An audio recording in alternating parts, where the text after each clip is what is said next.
Hey, 7th grade. Welcome to today's lesson. This is for Thursday the 24th. So today we did start off with our Greek myth of the day. This one was about the rivalry or dispute between Athena and Poseidon. Athena, the goddess of wisdom, and Poseidon, the god of the sea. So you can always kind of search this up on YouTube if you want to get caught up to where we're at.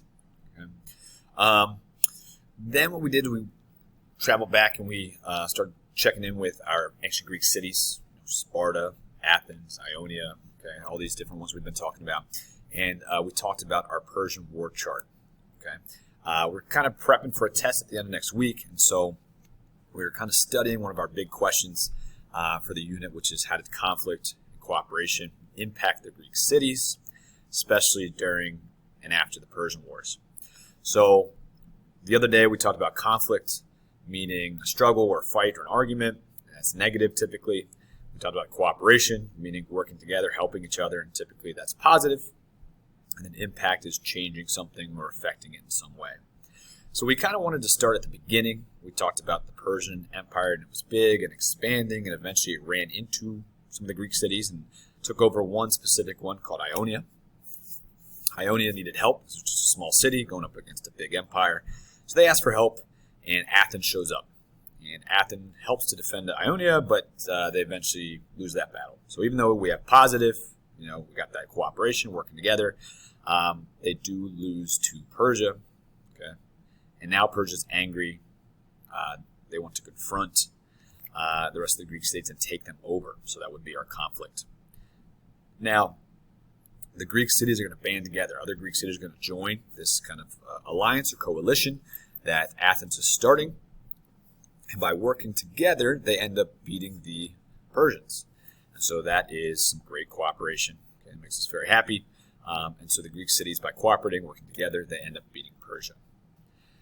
Now here's where the story gets a little more interesting. After the war, Athens says, you know what, we had this strong navy, we were all working together, and for those two reasons, that's why we beat Persia.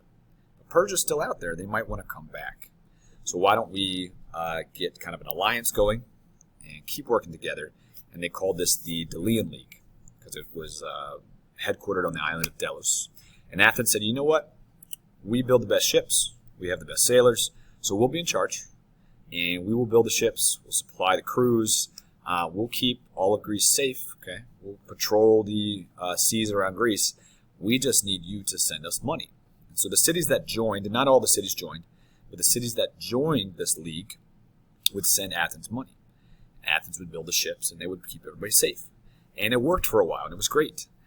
But then Athens, they kind of look at their own city, and they say it's broken down, Persia destroyed it, so they want to start rebuilding it.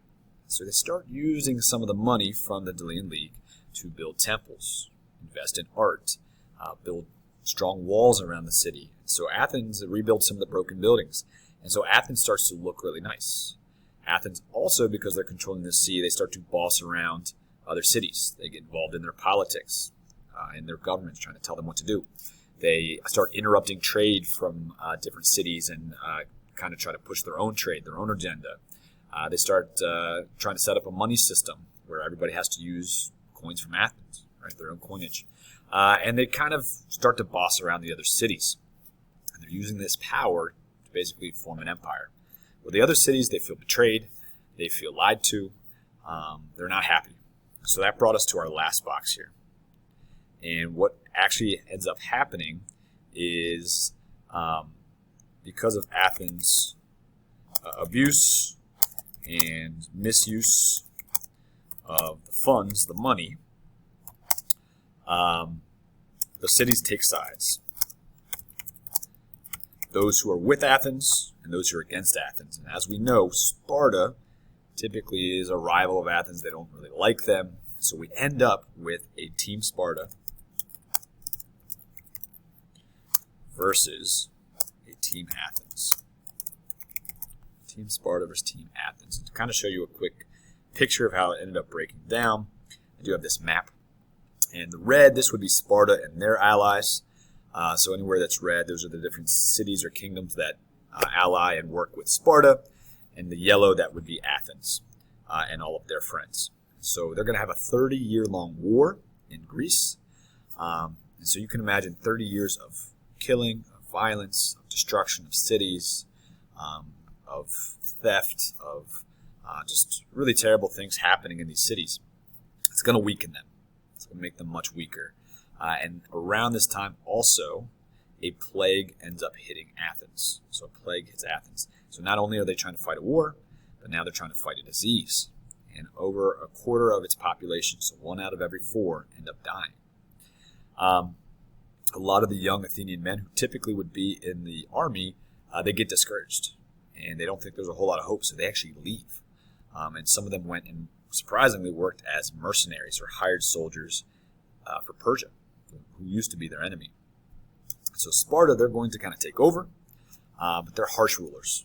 We know that Sparta, we see how they treat their own citizens, and so obviously we expect them, they're probably going to treat the other cities worse. And they get rid of the democracy in Athens and set up an oligarchy, remember, which is the few and the rich people rule. Athens will rebel against Sparta and eventually get its independence back, and will have a democracy, but it's going to be much, much weaker than it was before.